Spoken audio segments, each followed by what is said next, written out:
Guys, এটি হলো পৃথিবীর সবচেয়ে দামি প্যাসেঞ্জার প্লেন A380। এর দাম 3714 কোটি টাকা।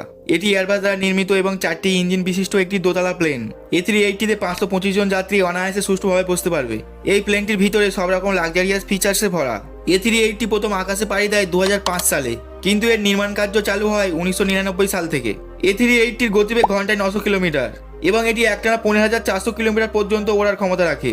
বন্ধুরা, তোমরা কি এই প্লেন চড়তে চাও? তাহলে কমেন্ট করে জানিও এবং এরকম আরও ইন্টারেস্টিং ভিডিও দেখার জন্য চ্যানেলটিকে সাবস্ক্রাইব করে দিও।